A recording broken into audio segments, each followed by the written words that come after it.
Bueno, entonces desde ya también les agradecemos por estar en enlace en esta actividad. Así es que, maestro Otto Custodio, usted tiene la palabra. Muchas gracias, licenciado Tubac. Antes de iniciar con la disertación, pues quiero agradecer al licenciado Tubac por haber pensado en mi persona para trabajar este cuarto curso sintópico, como él bien lo decía. Y gracias también en general al Departamento de Filosofía por esta oportunidad, al Departamento de Relaciones Públicas por el trabajo que hacen de promover las actividades, de promover todo el contenido que se maneja en la facultad y darlo a conocer. Entonces, entrando en materia, pues haciendo alusión al título que mencionaba el licenciado Tubac, que es la lógica y su función práctica en la filosofía, pues ese título se puede interpretar de distintas formas. Más que todo era explicar qué se va a entender por lógica y cómo los preceptos lógicos, la base lógica de la filosofía va a servir de forma práctica, no solo a la filosofía misma, sino también a las humanidades, entiéndase la literatura, el estudio del lenguaje, etcétera. Entonces, no es tanto focalizar todo dentro del ámbito de la filosofía, sino pretendo que lo expuesto en esta disertación sirva de base para los estudios humanísticos lo más general posible. Entonces, he dividido esta disertación en 5 partes. La primera es la idea general de la lógica, la segunda, el concepto y su definición, la tercera, el juicio o la proposición, la cuarta, razonamiento y silogismo, y la quinta, los axiomas y la utilidad de la lógica.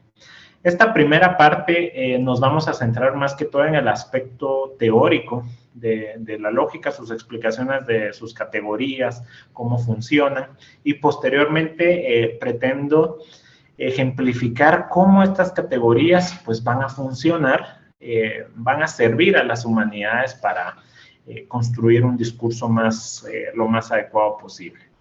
Entonces, alguna bibliografía que les podría recomendar que me sirvió para estudiar este tema, pues está la Introducción a la Lógica de Diego Pérez, la Lógica General de Diego Ortari, los Principios de Inducción y Analogía de Sergio Custodio, los Principios de Lógica de Miguel Bueno, los Tratados de Lógica de Aristóteles, en fin, son varios textos de lógica que los pueden ayudar a orientar este tipo de categorías que se manejan y cómo se va construyendo el discurso. Entonces, la primera parte de esta disertación, pues quiero partir de la idea general de la lógica. El término lógica se utilizó por primera vez por el filósofo Demócrito de Abdera. Esto estamos hablando del siglo IV antes de Cristo. Y pues él estudiaba la hipótesis, la inducción, la analogía, la experimentación, cómo se construye la definición, los axiomas, y a todo ese campo de estudio le denominó lógica.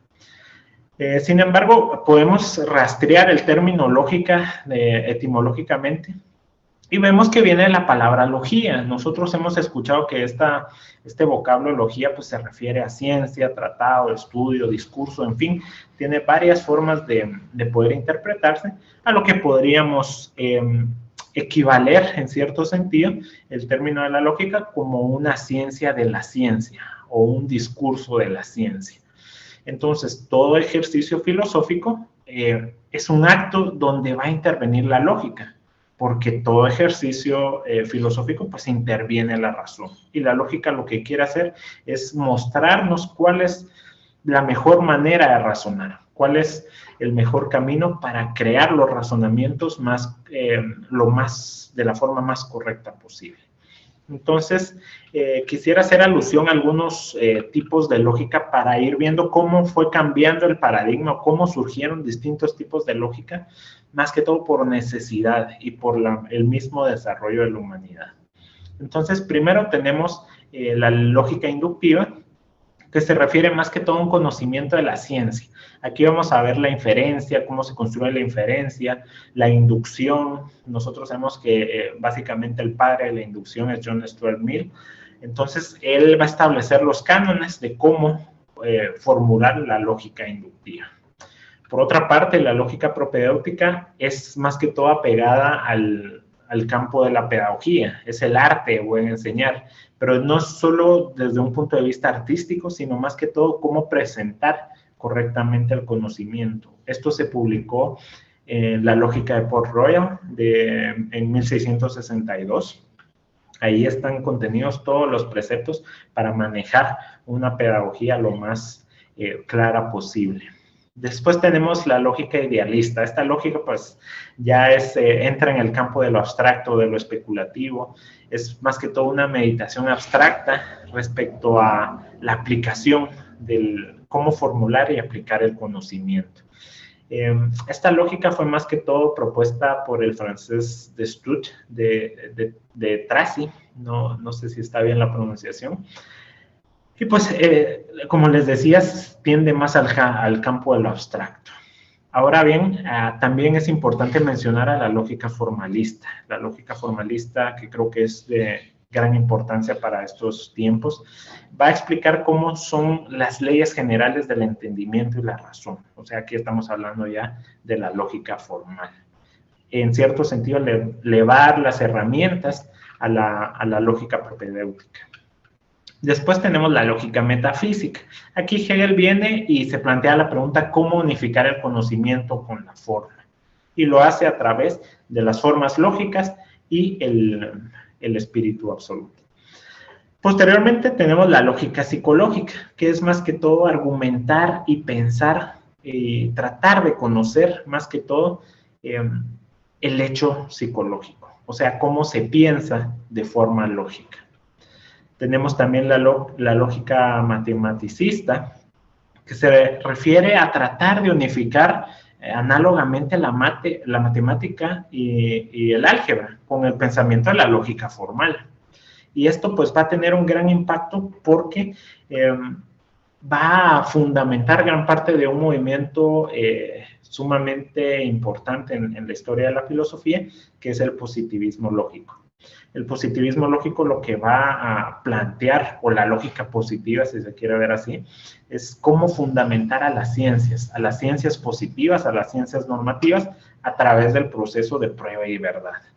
Entonces, esto se puede hacer más que todo, o lo que denominaba el Círculo de Viena, es a través de la lógica matematicista. Entonces, esta breve explicación sobre los tipos de lógica nos lleva a ver que básicamente el conocimiento es progresivo. Conforme va aumentando el conocimiento del hombre, va aumentando su desarrollo humano, pues es necesario o resulta mandatorio que existan otras disciplinas que normalicen ese conocimiento y más que todo le den forma a la manera de presentarlo.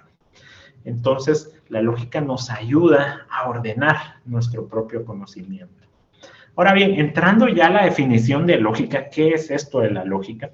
Pues me pareció correcto incluir uno de los autores más importantes dentro del estudio de la lógica, que es Morris Cohen, en su introducción a la lógica. Me voy a permitir leerles una definición que él plantea que me parece sumamente rigurosa. Abro la cita. La lógica es la más general de todas las ciencias. Se ocupa de los elementos u operaciones que son comunes a todas ellas. Es decir, que las reglas de la lógica son reglas de operación o de transformación, conforme a las cuales puede combinarse todos los objetos posibles, ya sean físicos, psíquicos, neutrales o complejos. Fin de la cita.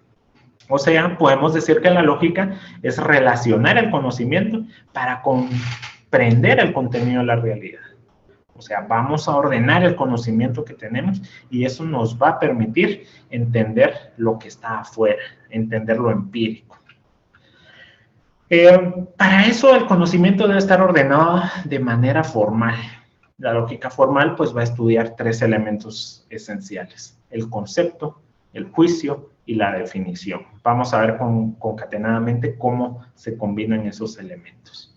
Entrando a la segunda parte de esta disertación, el concepto y la definición, quiero decir que en esencia todo lo que se explica en las humanidades y todo el conocimiento humano está expresado a través de conceptos.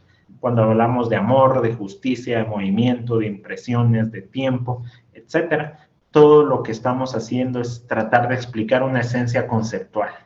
Y eso se puede hacer a través de la lógica, de la forma más certera posible, con las categorías que presentó Aristóteles, que son el género y la especie. Más adelante vamos a ahondar un poco en eso.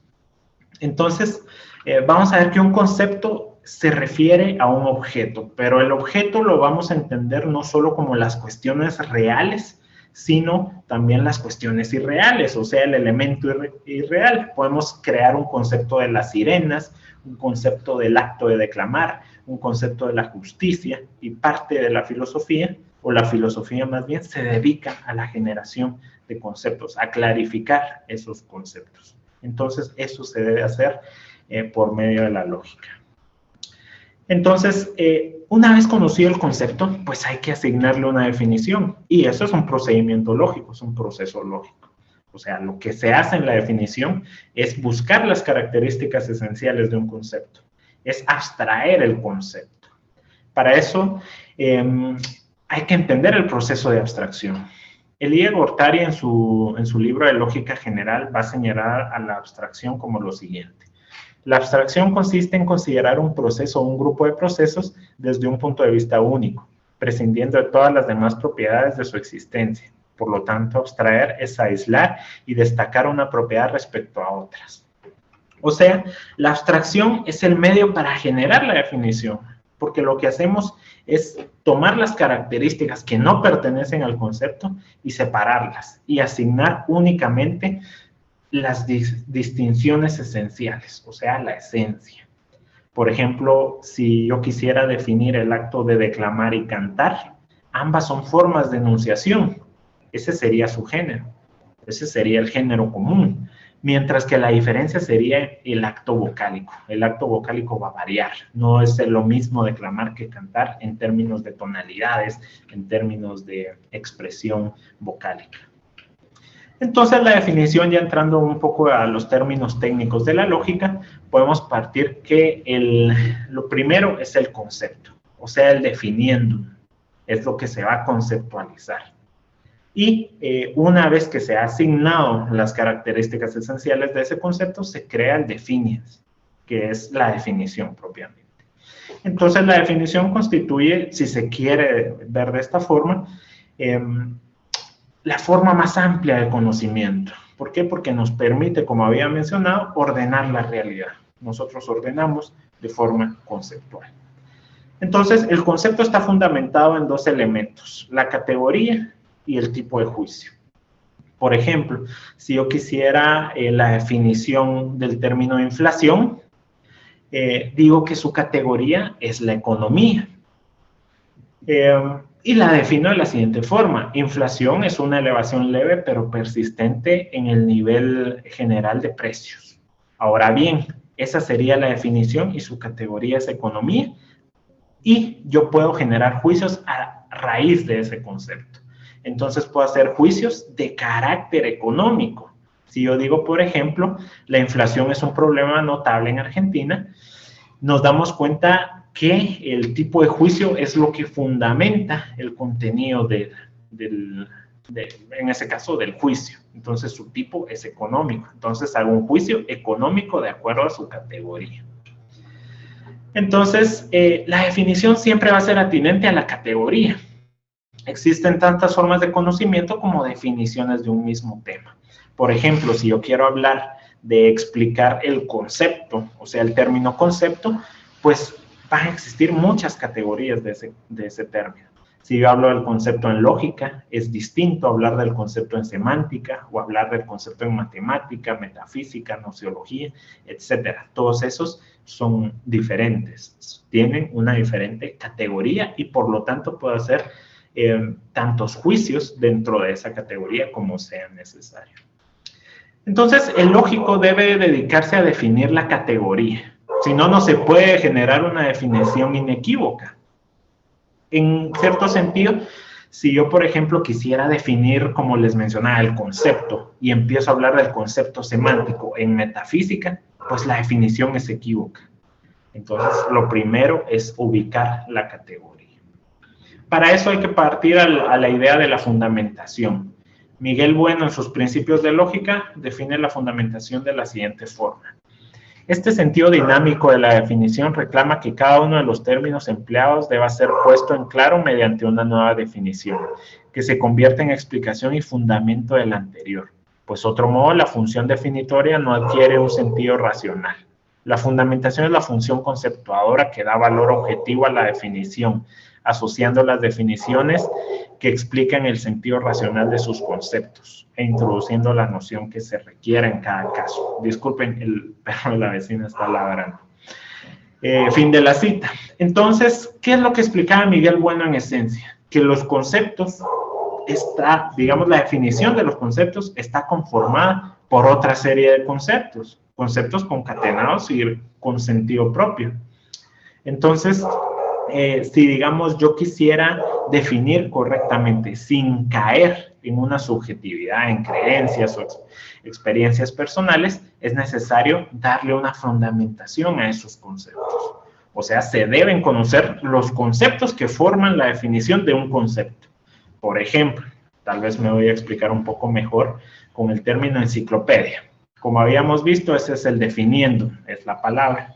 Y se define como obra en que se recogen informaciones correspondientes a muy diversos campos del saber y de las actividades humanas. Ese es el definiens, es la definición.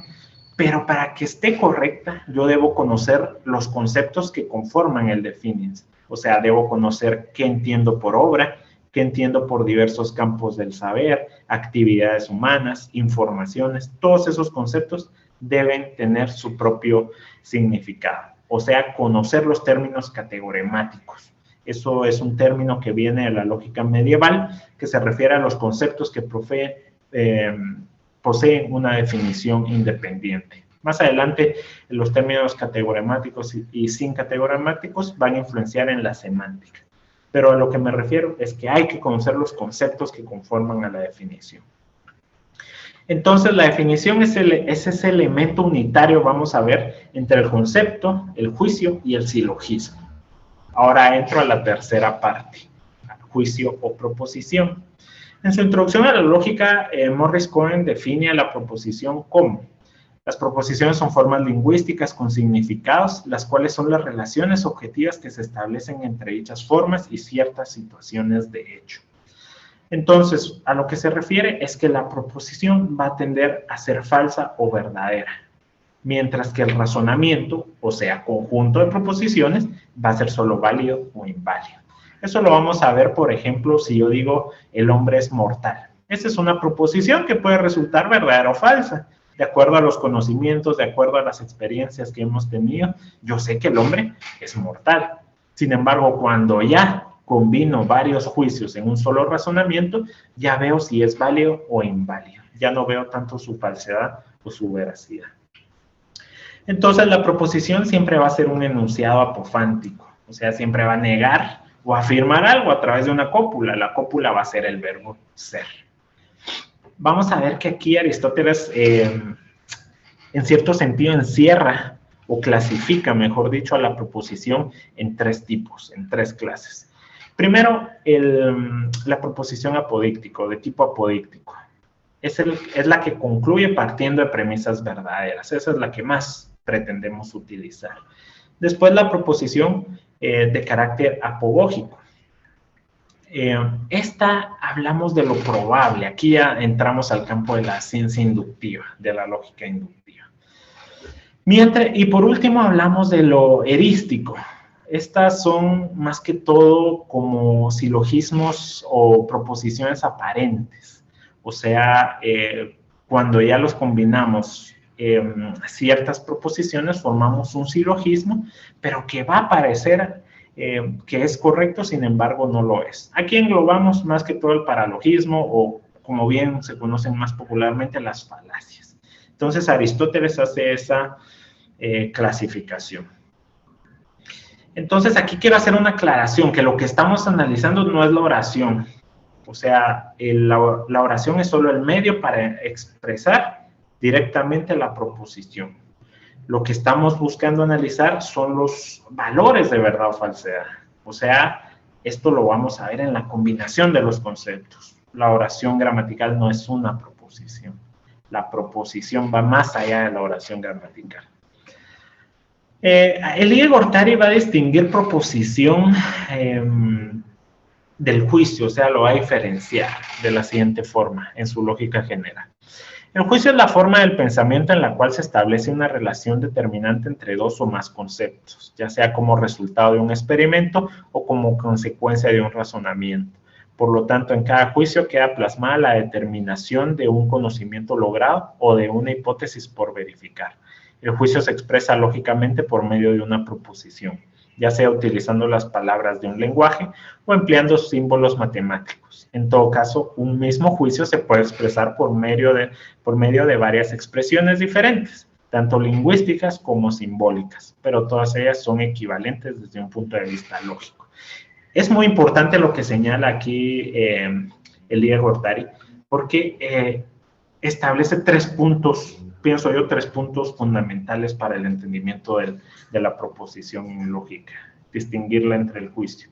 Vamos a ver que el juicio, el primer punto, es que el juicio da forma a nuestro pensamiento. O sea, el juicio, más bien, es lo que constituye nuestra forma de pensar y es la expresión de nuestro pensar. Lo que se plasma es el conocimiento, es lo establecido, es lo que vamos a verificar. O sea, lo que se establece en el juicio es lo que se va a verificar. Y principalmente esto, el juicio se puede expresar en símbolos. O sea, aquí ya nos estamos yendo a la lógica de clases, a la lógica matemática, en todo sentido a la lógica aristotélica. Porque vamos a ver que es a lo que yo intento llegar, a la unificación del pensamiento. Y eso no hay que buscarlo en un lenguaje, digamos, como decir, logré unificar el español. O aún falta unificar, por ejemplo, el inglés o el francés. No, sino que la simbolización lo que permite es esa universalidad. Y eso solo se puede hacer a través de la lógica de clases o lógica matemática. Entonces, entrando a la cuarta parte, razonamiento, silogismo, vamos a ver que la relación entre dos premisas y una conclusión es lo que va a conformar un silogismo. Vamos a ver, para formar una conclusión, es necesario tomar el sujeto de la premisa menor y agregarle el predicado a la premisa mayor. O sea, esa es la forma típica del silogismo. Aquí quiero hacer alusión a que Aristóteles en su cuarto tratado de lógica, en el de tópicos o de la dialéctica, define el silogismo de la siguiente forma.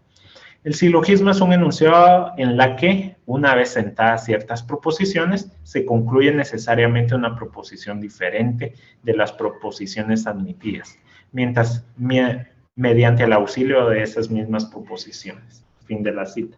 O sea, es tomar dos proposiciones relacionadas y generar una conclusión. A eso se refiere Aristóteles. Aquí vamos a ver que la parte central de la lógica es el estudio del silogismo. A eso le vamos a apuntar. ¿Por qué? Más adelante se los explico. Aristóteles sintetizó las reglas del silogismo en tres. Siempre que una proposición sea contingente, la conclusión lo va a ser también. No es posible deducir una conclusión falsa de proposiciones verdaderas. Si uno de los términos es universal, no habrá silogismo. Entonces, de forma bastante sucinta y simple, Aristóteles expresa las reglas del silogismo. Cuando nosotros incumplimos en una de estas reglas, el razonamiento es inválido. Entonces, yo pienso que más que aspirar a una verificación inequívoca de las formas silogísticas, hay que buscar a lo que Aristóteles denominaba como la apodeixis. Esto lo señala en su tratado tercero, en Segundos Analíticos, donde está más que todo en el campo de la demostración. Él dice, abro la cita, todo conocimiento racional, ya sea enseñado, ya sea adquirido, se deriva siempre de nociones anteriores. O sea, fin de la cita. Lo que estamos haciendo aquí es ver que todo el conocimiento está escalonado, y eso lo explica a través de la apodeixis. Entonces, en cierto sentido, la apodeixis va a ser el inicio de la ciencia, o sea, el inicio del conocimiento, y el lenguaje va a ser su medio de representación. ¿Qué vamos a analizar? El lenguaje. Ahora bien, El conocimiento mismo no puede estar disperso, debe estar normalizado. Y esto se hace a través de los axiomas. O sea, vamos a ver que los axiomas son ese conjunto de caracteres lingüísticos que no requieren demostración. Aquí, más adelante, les voy a presentar cómo Aristóteles nos da dos opciones al hacer el análisis lingüístico o al pasar más que todo de la apodeixis al lenguaje. En el Tratado Tercero, en el primer libro de Segundos Analíticos, Aristóteles va a definir la definición. Dice, por una parte, la definición, al parecer, explica lo que es la cosa, y todo lo que explica lo que es la cosa es universal y afirmativo. Fin de la cita. O sea, para que algo pueda ser explicado debe ser universal, debe ser afirmativo. O sea, hay que enunciar algo. No podemos llegar a la universalidad de una negación. O sea, recordemos que lo que buscaba Aristóteles, más que todo en la metafísica, era explicar qué es la cosa. O sea, él siempre estaba en el problema de la definición. ¿Cómo se llega a la explicación de la cosa? En la esencia. Esos dos conceptos van a estar relacionados. Esa es la genialidad de Aristóteles, cómo partió de un campo. Como bien mencionaba el licenciado Tubac al inicio de la presentación, la filosofía se divide en metafísica, en lógica, en deontología o ética, en teoría del conocimiento, etc. Pero Aristóteles logró separar los campos y aún así mantenerlos unidos por las mismas categorías. Pienso yo que eso se puede hacer en el área humanística si manejamos categorías similares correctamente explicadas. Regresando al tema, para ser universal hay que partir de lo esencial, o sea, hay que partir de la esencia hacia lo particular. O sea, hay que tratar de explicar la esencia, pero ya en el hecho particular. Aquí podríamos entrar al campo de los tipos de juicio, de los juicios analíticos a priori que maneja Kant, pero no es el tema. Aquí el tema es más que todo ver cómo se puede llegar a ese resultado que pretendía Aristóteles, o sea, llegar a la esencia. Más que todo, conocer las causas de las cosas. Nosotros nos damos cuenta que las 4 causas de Aristóteles están en la metafísica, pero también se manejan en la lógica. Entonces, más que todo, el lenguaje nos va a permitir, a través del entendimiento de las causas, hacer evidente la esencia. O sea, la esencia precede a la existencia. En el Tratado Tercero del primer libro de Segundos Analíticos, Aristóteles va a explicar la demostración. Este es un punto importantísimo para entender cómo podemos manejar la lógica a favor de las humanidades. Dice, la definición es o un principio de demostración o una demostración que solo difiere de ella por la posición de los términos. O, en fin, una conclusión de demostración. Entonces, la definición es la demostración de la esencia. Es buscar la definición más exacta. O sea, cuando yo logro explicar una definición de la forma más exacta posible, estoy explicando la esencia del concepto.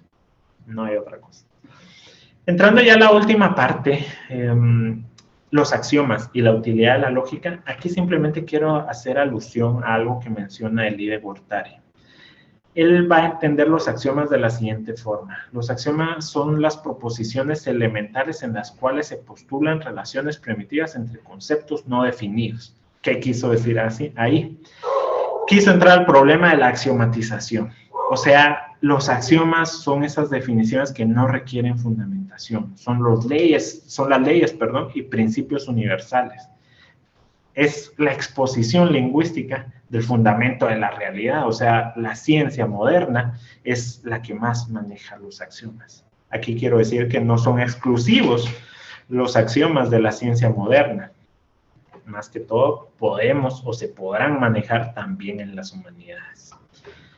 Ahora bien, quiero concluir con una cita que Sergio Custodio manejó una idea que manejó Sergio Custodio en la introducción a la lógica, que se lee de la siguiente forma. Un lenguaje oscuro, equívoco y ambiguo nos lleva a la estructuración de falacias que entorpecen toda sana discusión y argumentación. De nada sirve una erudición que no puede ser expresada en términos de claridad y rigor, pues no es posible transmitirla en forma de razonamientos, teoría o tesis. constituyen el vínculo principal de la lógica. El pensamiento lógico nos vela de la investigación y no permite dialogar y establecer comunicación adecuada en el contexto en el que nos desenvolvemos. Fin de la cita. Lo que quería explicar aquí Custodio es el problema del conocimiento. O sea, el conocimiento hay que verlo como ese vínculo de la forma verosímil, o sea, de la forma creíble, con lo particular. Validar el conocimiento solo se puede hacer a través de la formulación de juicios universales. O sea, hay que tratar de llegar al juicio universal, pero este tiene su carácter particular. Entonces, aquí quiero decir que lo que hay que hacer es presentar verdades universales en el lenguaje lógico formal. Yo les diría que esa es la conclusión de todo lo que acabamos de ver, que, repito, es presentar verdades universales a través del lenguaje lógico formal. Hasta el momento, pues, me he centrado en el campo de la teorético. Es muy difícil, digamos, expresar o demostrar, mejor dicho, si se maneja solo simples categorías teoréticas. La demostración tiene que venir con la ejemplificación, con el manejo directo en el campo de la vida. Entonces, si me permiten, deseo compartirles unas diapositivas que lo que busco es poder explicar un poco más a profundidad la idea que deseo presentarles. Entonces, aquí, para explicar cuál es la función práctica de la lógica, vemos que yo entiendo que la lógica se maneja más que todo en una jerarquía conceptual. Aquí pues he presentado lo que considero se podría entender como un escalafón, como una jerarquía, en el que el ser humano pues genera pensamiento. El pensamiento nos lleva a crear conceptos, porque no podemos expresar el pensamiento fuera de los conceptos. Los conceptos combinados nos llevan a los juicios. Los juicios nos llevan a los razonamientos y los razonamientos requieren necesariamente que veamos su validación. Validados el conjunto de juicios, pues hay que pasarlos a una demostración. La demostración ya se transforma en leyes y las leyes aceptadas universalmente son axiomas. Los axiomas nos van a llevar necesariamente al desarrollo humano, porque son comprender más claramente la realidad.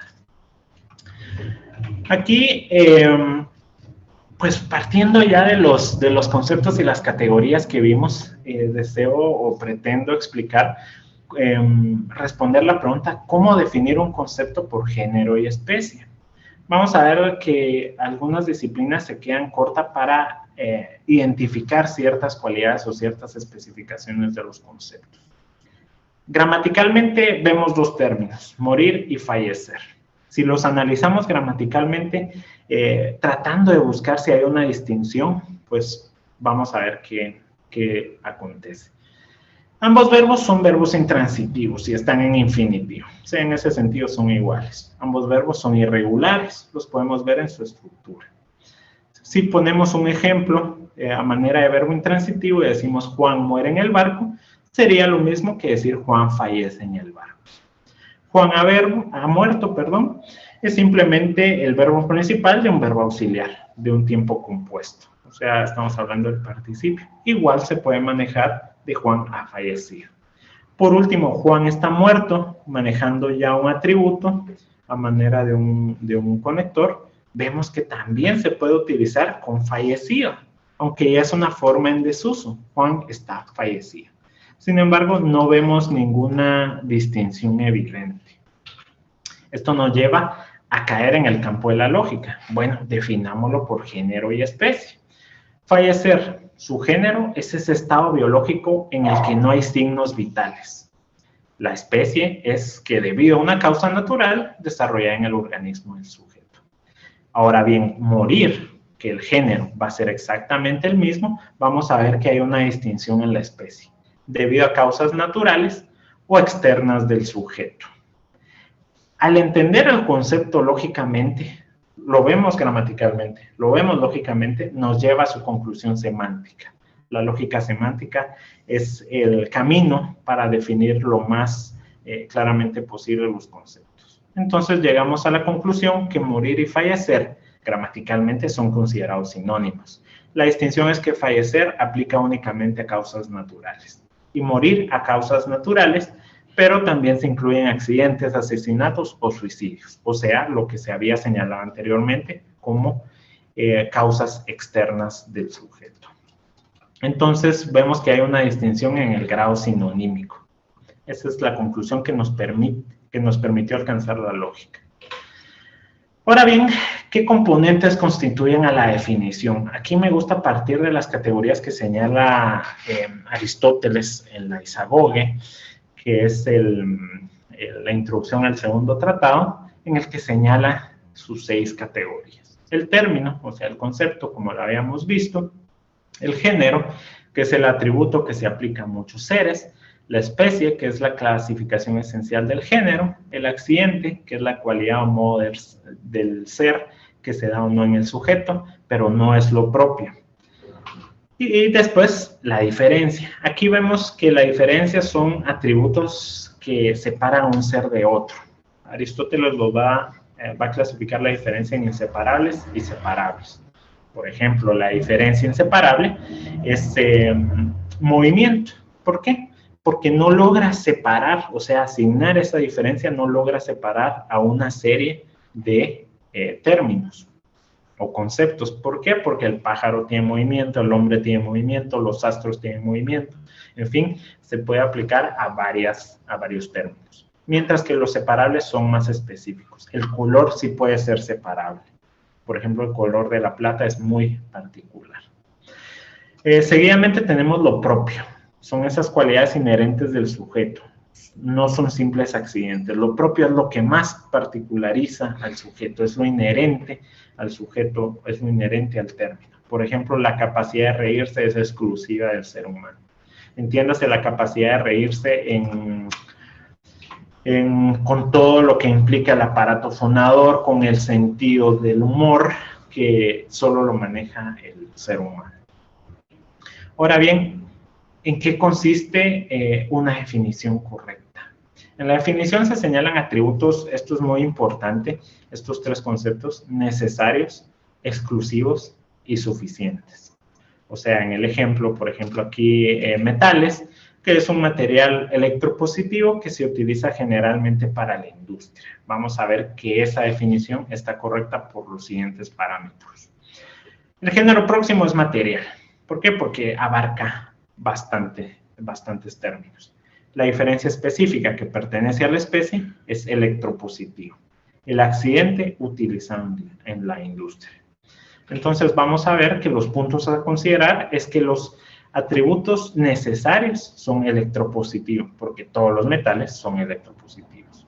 Se maneja también atributos suficientes. No hay atributos innecesarios. Por ejemplo, yo pude haber puesto sólido. Sin embargo, no es un atributo único del metal, o no es un atributo que lo separe. ¿Por qué? Porque el metal también se puede manifestar en su estado líquido, como el mercurio, ¿verdad? Y por último tenemos los atributos exclusivos. O sea, se agrega un accidente que lo particulariza, utilizado en la industria. ¿Esto qué quiere decir? Aquí ya entramos al campo de la pragmática.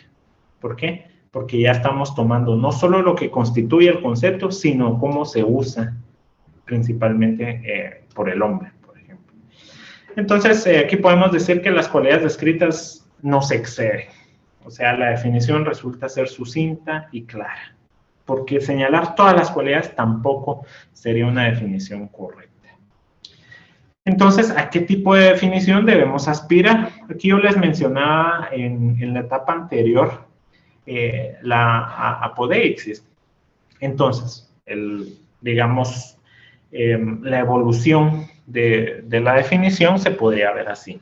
Tenemos la experiencia. La experiencia nos lleva a la apodeixis, o sea, directamente a la deducción del conocimiento. Eso nos permite generar la experiencia y más bien tomar la experiencia y generar el lenguaje a manera de definición. Aquí yo les mencionaba que Aristóteles nos da 2 opciones.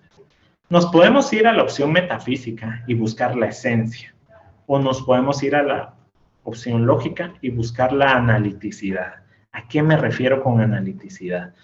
Analiticidad es poder tomar ese concepto y poder aplicarlo de la forma más amplia posible, sin que se modifique su significado. Mientras que la metafísica lo que hace es reducir el campo de aplicación, un campo de aplicación exclusivo de la metafísica. Si queremos ampliar los términos del pensamiento humanístico, hay que tratar de llegar a la analiticidad por medio de la lógica formal.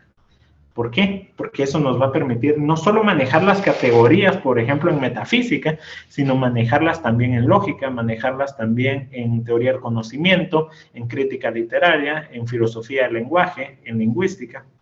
Entonces hay que tratar de partir de la apodeixis, de una deducción, de una serie de conceptos, para alcanzar la analiticidad lógica. O sea, la definición correcta expresa validez y veracidad. Esto a través de la lógica.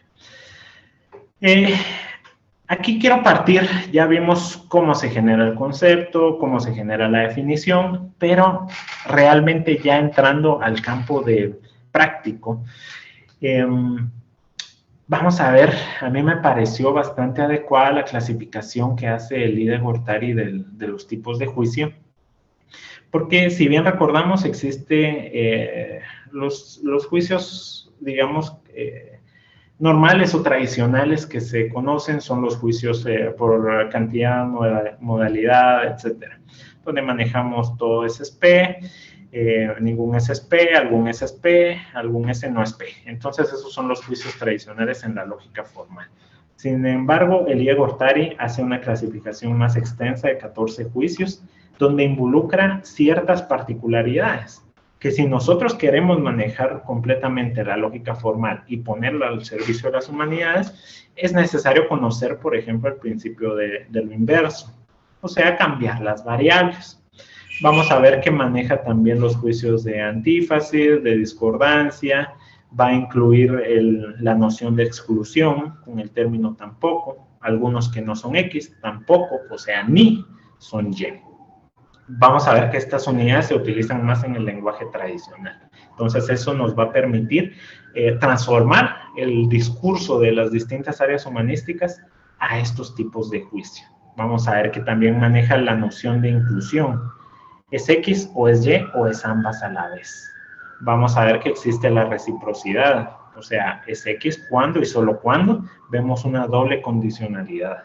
O sea, vemos una bicondicionalidad, si lo quieren ver así. Entonces, entender las humanidades a través de esta clasificación de juicios, de proposiciones, pues abre bastante la posibilidad de sus combinaciones a manera de silogismos. Entonces, anteriormente yo les había mencionado 3 tipos o mejor dicho, las 3 reglas que señala Aristóteles para estudiar los silogismos. Sin embargo, hay 8 reglas. Yo considero que estas 8 reglas, si se manejan correctamente, pues se puede llegar a una comprensión más clara del razonamiento que se está estudiando. Entonces, muy brevemente, las vamos a mencionar. Debe tener 3 términos, menor, mayor, medio. Deben tener 2 premisas y una conclusión. El término medio no debe aparecer en la conclusión. El término medio debe estar distribuido. Entendía la distribución de la lógica formal como que los elementos del sujeto están contenidos en el predicado. Un ejemplo sería, tal vez todos los frutos tienen semilla, porque todo fruto, pues, se le puede asignar esa cualidad. Debe haber una premisa universal y una afirmativa. Si hay una premisa particular, la conclusión es particular. Si hay una premisa negativa, la conclusión es negativa. Y por último, si un término está distribuido en la conclusión, debe estarlo en la premisa en la que aparece. Aquí vemos la comprobación en la forma típica. Este es, digamos, el razonamiento más conocido, donde vemos que en la premisa mayor está todos los hombres, o sea, el término medio, son mortales, es el predicado. En la premisa menor, Sócrates, que es el sujeto, es hombre, es el término medio. Para hacer la comprobación silogística, pues generamos la conclusión, donde unimos el sujeto de la premisa menor y el predicado de la premisa mayor y tenemos la conclusión. Ahora bien, pues todo esto está ahí en el campo teórico, pero ¿cómo lo podemos aplicar realmente ya en un discurso, por ejemplo, de carácter filosófico? Hay que pasar el contenido a razonamientos. Entonces vemos un discurso como de este tipo. La fenomenología es en esencia epogé, por lo que la realidad sin prejuicios es fenomenológica. Y así como la verdad es una realidad sin prejuicios, el conocimiento universal es verdadero. Por lo tanto, el conocimiento universal resulta ser en esencia epogé. Aquí tenemos un discurso de carácter fenomenológico y lo que vamos a tratar de hacer es comprobar si es verdadero o no. Para eso nos valemos del polisilogismo. Lo que hacemos es transformar el contenido anterior a una serie de razonamientos. Ya no nos conformamos con el razonamiento de premisa mayor, menor y conclusión, sino vamos a tratar de vincular sus conceptos. Entonces aquí tenemos los resaltados en verde, son los juicios que conocemos, y los que no están resaltados son los que hacen falta, los que vamos a generar al relacionar estos juicios. Entonces nos damos cuenta de los primeros dos juicios, se genera la conclusión, la realidad sin prejuicios es en esencia epogé. Esa conclusión va a pasar a ser la premisa mayor del siguiente silogismo. Entonces vamos a tener esa premisa mayor, conocemos la premisa menor según el discurso anterior y vamos a generar de nuevo una conclusión. Igual esa conclusión pasa a ser la premisa mayor del juicio anterior y ya generamos los últimos dos juicios que ya poseemos. Entonces, el juicio final o la conclusión es el conocimiento universal, es en esencia epogé. Si ustedes ven en el discurso, pues se maneja el juicio que dice el conocimiento universal resulta ser en esencia epogé. Entonces, podemos comprobar que formalmente es válido. Entonces vamos a decir que algunas explicaciones emiten conclusiones. ¿Por qué? Porque tratan de explicar a través de la deducción inmediata. Sin embargo, eso es peligroso, porque no conocer todas las conclusiones, todos los juicios nos puede llevar a una conclusión equívoca. Entonces lo que hay que hacer es trabajar el discurso filosófico o el discurso humanístico a manera de entinema. O sea, una serie de juicios, un polisilogismo incompleto, e irlo completando con las deducciones que nosotros vayamos adquiriendo. En síntesis, hay que comprobar la información del discurso humanístico. Ya no hay que conformarnos o considerar de que es verdadero, sino es necesario comprobar su forma. Entonces, aquí quisiera ponerles ya un ejemplo más particular de cómo expresar la contrariedad de una sentencia en un razonamiento. Entonces, tenemos el juicio todo hombre es justo. Si hacemos el cambio adjetival, o sea, estamos dentro del campo de la gramática y solo decimos todo hombre es injusto, pues podría haber ahí cierta contrariedad, pero no absoluta. Igual si hacemos una negación adverbial y decimos todo hombre no es justo, igual hay una contrariedad, pero no en sentido absoluto. Y nosotros tenemos que tratar de manejar la universalidad. Entonces hay que recurrir a la contrariedad lógica, que es la aversión. La aversión va a permitir el análisis de la realidad. Aquí es lo que yo les platicaba hace un momento, que ya no estamos viendo simplemente la lógica, sino estamos atravesando los lindes de la pragmática. O sea, ya no solo hay que ver, digamos, la relación lógica, sino cómo se va a aplicar en el discurso. Entonces, vemos aquí cómo aplicar la aversión formal. Entonces, aquí yo les coloqué un cuadro donde está la cantidad, la cualidad, la variable de afirmo, nego y la forma tradicional del silogismo. Para aplicar el sentido verso, pues simplemente invertimos el cuantificador, o sea, todo pasa a ser ninguno, y P pasa a ser no P. Entonces, todo S es P, pasa a ser ningún S, es no P. Igual aquí, en el juicio universal, mantenemos, se invierte el cuantificador, pasa de ninguno a todo, y P pasa a no P. Entonces, todo S es no P, es el resultado de ningún S es P. Con los juicios particulares vemos que se mantiene el cuantificador. Lo único que vamos a alterar es el copulativo, que es pasa a ser no es y P pasa a no P. Entonces algún S es P, pasa a algún S no es no P. Y algún S no es P, igual el no es pasa a ser es y el P no P. Quedaría en algún S es no P. Entonces, ya vistos la versión del juicio anterior, donde queremos explicar una contrariedad completa por el discurso que se está manejando, pasa a ser de todo hombre es justo a ningún hombre es no justo. O sea, todo S es P, pasa a ser a ningún S es no P. Esta es la parte final de la exposición que les he preparado y creo que es lo fundamental. Si algo se va a obtener de lo que he dicho, esperaría que fuera esto. La axiomatización.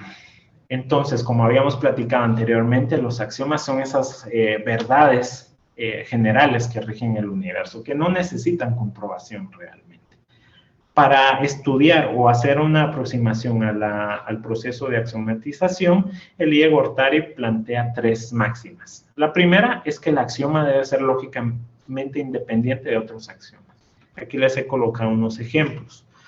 Si yo digo, por ejemplo, todos los cuerpos poseen extensión, este axioma, que es verdadero, aunque suene redundante, en efecto, todo cuerpo va a poseer una extensión, es independiente del otro axioma, que aunque maneja el concepto de extensión, pertenecen a distintos niveles, o sea, no entran en conflicto. Toda extensión es medible, eso es también verdadero. Podemos ver el ejemplo de todo efecto tiene una causa, es independiente de lo sensible, tiene una causa material. Aquí entramos al campo metafísico. El conjunto es mayor a los subconjuntos que lo conforman. Un conjunto se define por las propiedades de sus elementos. Ambos axiomas son independientes.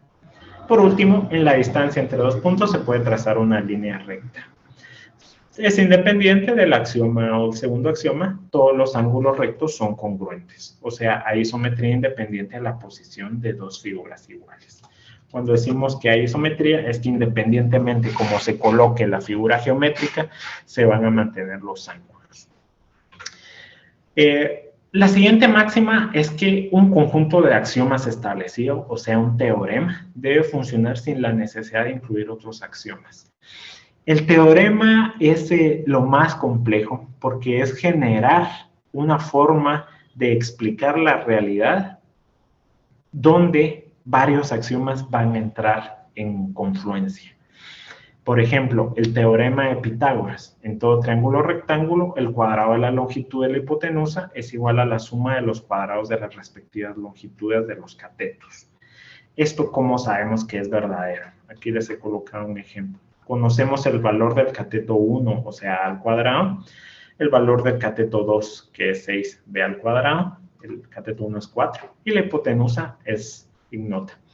Entonces, tenemos que la hipotenusa es c al cuadrado desconocido, el cateto 1 es a al cuadrado igual a 4, cateto 2 b al cuadrado igual a 6. Entonces, el teorema dice c al cuadrado es igual a al cuadrado más b al cuadrado.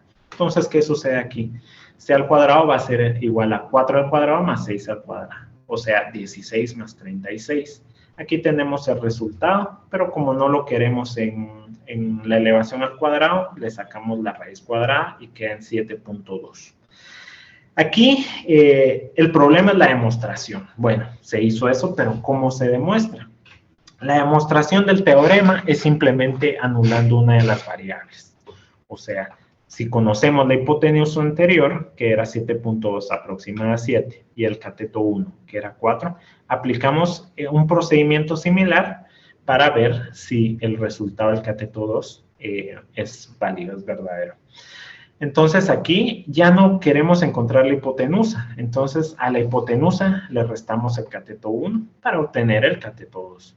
Entonces 7.2 al cuadrado menos 4 al cuadrado es igual al cateto que desconocemos. 51.8 menos 16 va a ser 35.8. Pero como no lo queremos elevar al cuadrado, sacamos la raíz cuadrada y es 5.98. Si verificamos en el cuadrado anterior, 5.98 aproximado a 6 es correcto. Entonces no requiere más demostración. Por lo tanto, entramos a la última máxima que maneja el Diego Ortari. Los axiomas no deben ser contradichos por otras proposiciones. O sea, proposiciones demostradas no deben entrar en confluencia con otros axiomas. Esto me gusta manejarlo, por ejemplo, con los principios lógicos. Si se dice que algo no puede ser y no ser al mismo tiempo en una misma relación, decimos que A es igual a A. O sea, estamos hablando del principio de identidad. Si digo un juicio posee un valor de verdad o falsedad, más no una tercera opción, estamos hablando de que A es igual a verdadero o falso. O sea, el principio lógico del tercer excluido. Ni el tercer excluido ni el principio de identidad entran en conflicto, entran en contradichos. Entonces, afirmamos que son correctos. Aquí pues se ha manejado mucho o se cree que los axiomas pertenecen más al campo matemático, al campo de las ciencias duras, geométricos. Pues he tratado de ver la existencia de otros axiomas dentro del campo humanístico, que es lo que nos interesa. Entonces, algunos axiomas de este tipo podemos mencionar: todo comportamiento es comunicativo. Es un axioma de carácter lingüístico, donde efectivamente todo acto, todo gesto, todo movimiento comunica algo. O sea, la comunicación es imposible. Perdón, no comunicar es imposible. O sea, siempre estamos comunicando. Ese es un axioma. El ser tiene finalidad, metafísico. Todo ser tiene finalidad. Incluso cuando se habla de la belleza, que es contemplación sin finalidad, ahí mismo va implícito el concepto de finalidad.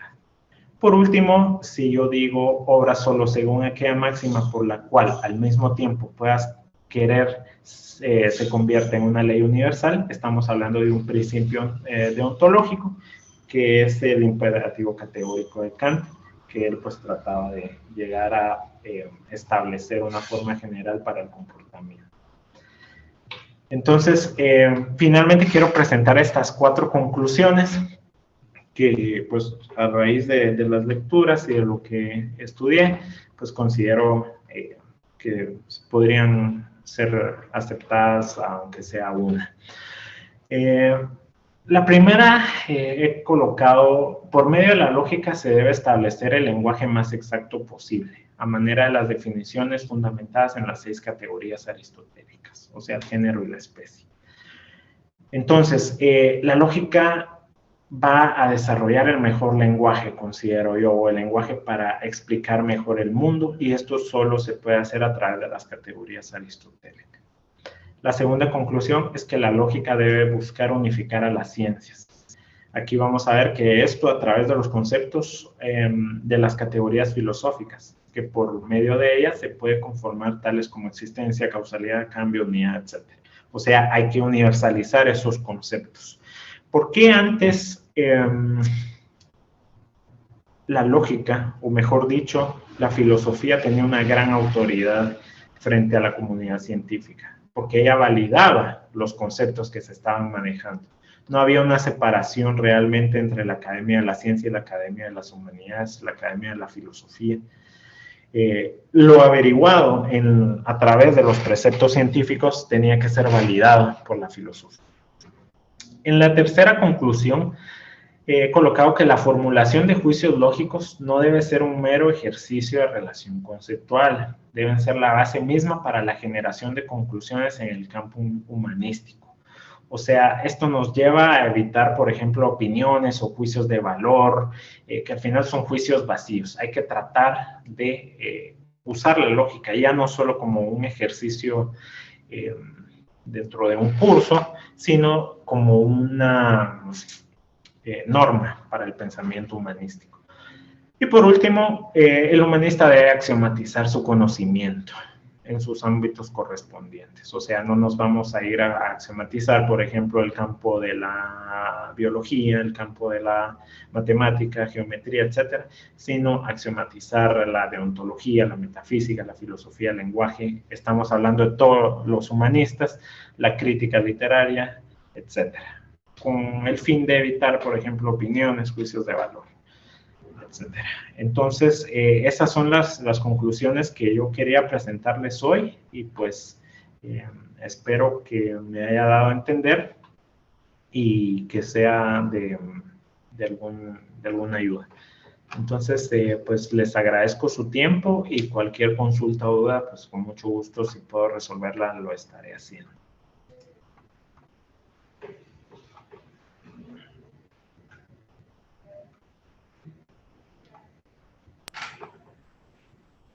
Muchas gracias, maestro Otto. Una excelente exposición. Realmente nos trajo a profundizar la importancia de la lógica. Nos demostró un amplio conocimiento de lo que es y la lógica, lo que ha sido la lógica para las humanidades y para la ciencia.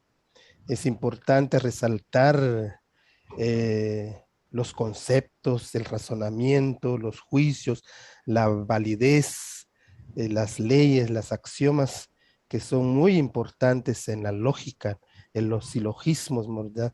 Que nos ayuda mucho para pensar y para razonar. Debemos decir que el estudio de la lógica es importante porque nos proporciona una agudez para saber cuándo un razonamiento es correcto e incorrecto. No lógicos estudiando, sino que tenemos que ser sensibles a las expresiones, al lenguaje, para no cometer errores y razonar con argumentaciones. Así es que lo felicito, maestro Otto, por esta gran exposición que nos trajo esta tarde. Y para continuar, pues tenemos algunas preguntas y quiero ya leerlas. Hay varias. Nos dice Mario Dardón, la lógica hegeliana, las excepciones contradicen las reglas y las elevan a argumentaciones de observación general susceptibles de poder ser contradichas. No sé si Vamos a ver. la lógica. Las excepciones contradicen las reglas y las elevan a argumentaciones de observancia general susceptibles de poder ser contradichas. Pues ahí entiendo yo que es más que todo un comentario, ¿verdad?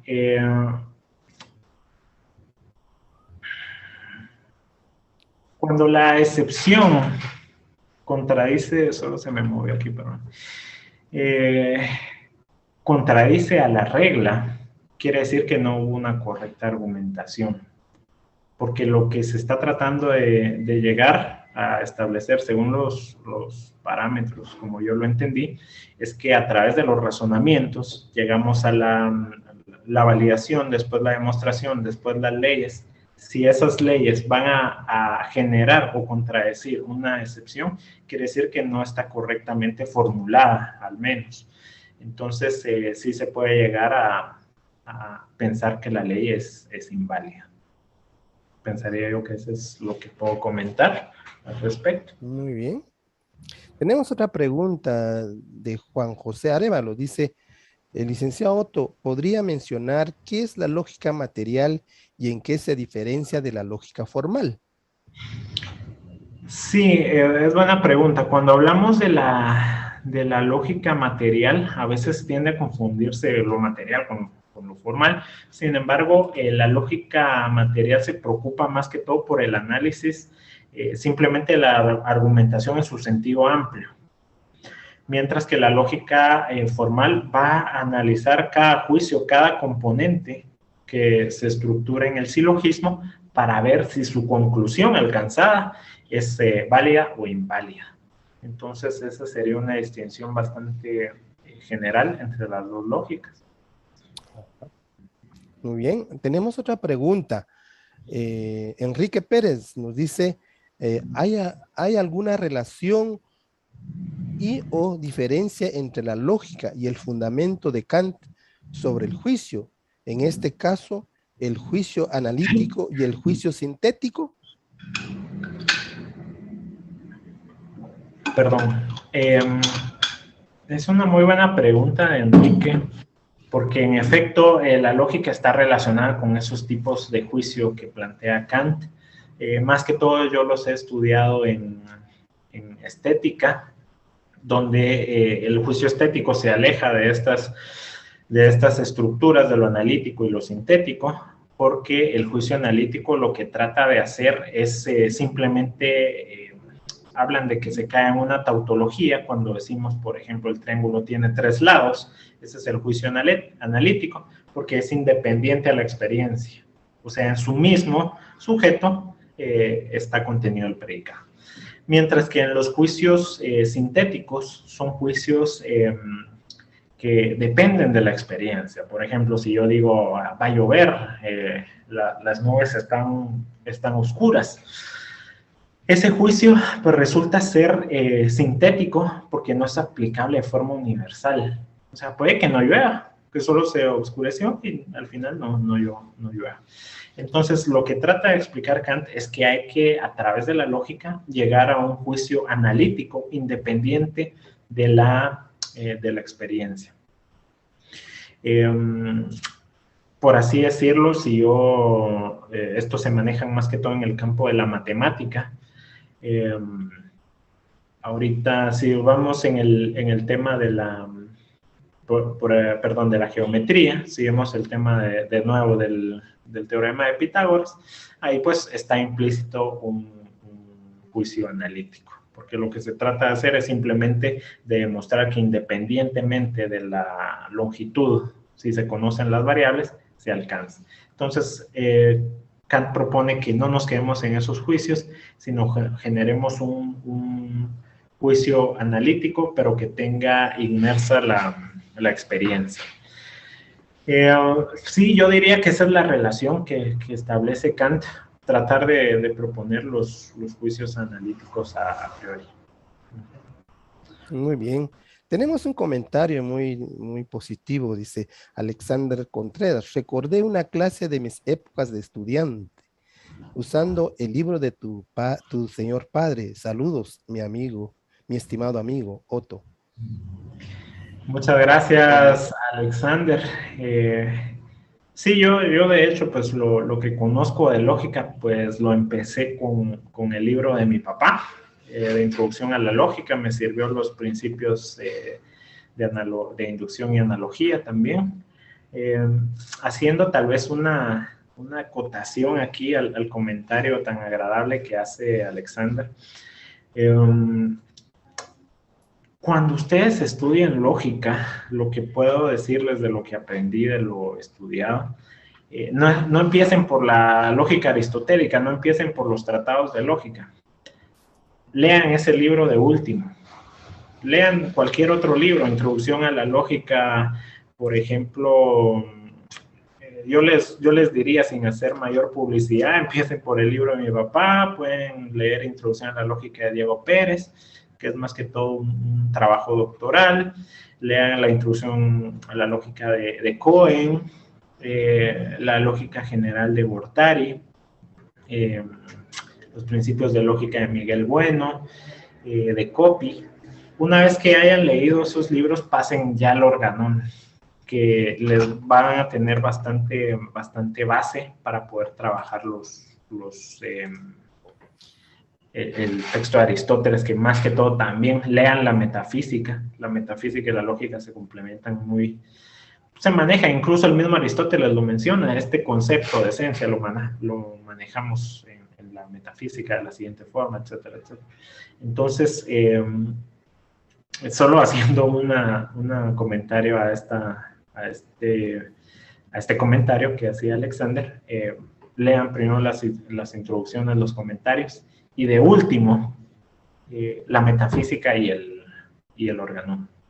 Y pues muchas gracias a Alexander y qué bueno que continúa sus estudios de lógica, ¿verdad? Y que recuerda a mi padre. Le agradezco mucho. Bien, maestro Otto, hay otra pregunta que dice, ¿qué sucede cuando no hay un razonamiento compuesto por proposiciones? ¿Compuestas de qué manera puede llegarse a encontrar su validez o invalidez? Esto lo podemos ver cuando nosotros generamos, por ejemplo, un razonamiento, ahorita una deducción inmediata, donde solo tenemos un juicio, ¿verdad? Hoy es martes, por ejemplo, el juicio hoy es martes. Juan va a la oficina, es la conclusión. Podemos generar esa conclusión a través de la única premisa, evitando la premisa menor, que sería, por ejemplo, el martes trabaja Juan. Entonces evitamos porque parece en un sentido redundante la premisa menor y simplemente generamos la conclusión de la premisa mayor y estas, pues más que todo, son de la deducción propiamente. No vemos la inducción ahí. Entonces eso es lo que le podría decir, de qué manera puede llegarse a encontrar. Esa es la forma, por medio de la deducción inmediata. Muy bien, tenemos una pregunta de nuestro estimado director David Ernesto Chacón. Nos dice, según la lógica de Gortari y sus inversas, el cuadrado de oposición logra certeza y no tanto la contrariedad, su contrariedad y su alternación.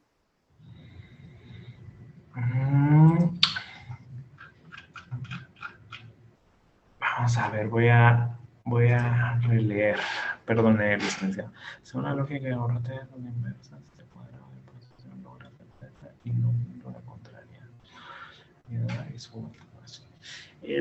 El cuadrado de oposición lo que trata de explicar es cómo se pueden relacionar los juicios de forma inmediata, pero ya no estamos relacionando, digamos, el juicio completo, sino lo que estamos relacionando son digamos, su expresión sintetizada. O sea, estamos relacionando, por ejemplo, A con las variables de nego, ¿verdad? A se relaciona con I, o con, ahorita se me fue la palabra, les digo, sí. A se relaciona con E y con U, o sea, las universales con los particulares. Entonces, lo que se pretende hacer es simplemente ver cómo de una relación de un universal con un particular, si se llega a una conclusión particular o a una conclusión universal. Igualmente, si digamos, los juicios sintetizados se encuentran de forma afirmativa o negativa. Entonces, lo que sucede ahí es que no se llega sí se explica la contrariedad y su alternación, pero no se está viendo el contenido del juicio, simplemente se está viendo por su relación inmediata. O sea, independientemente del contenido de que diga Sócrates es hombre, Sócrates es mortal o algunos hombres mueren, etcétera. El contenido no nos interesa, sino en el cuadrado de oposición lo que nos interesa es relacionar la síntesis del juicio para alcanzar igualmente una síntesis de juicio, pero en su sentido afirmativo, negativo. O sea, lo que hacía Aristóteles y que también se tomó en la lógica medieval, el cuadrado de oposición, es entender lo formal del pensamiento sin inmiscuir el contenido. Bien, maestro Otto, me parece que no tenemos más preguntas. Eh, entonces, queremos nuevamente agradecer por esta excelente exposición.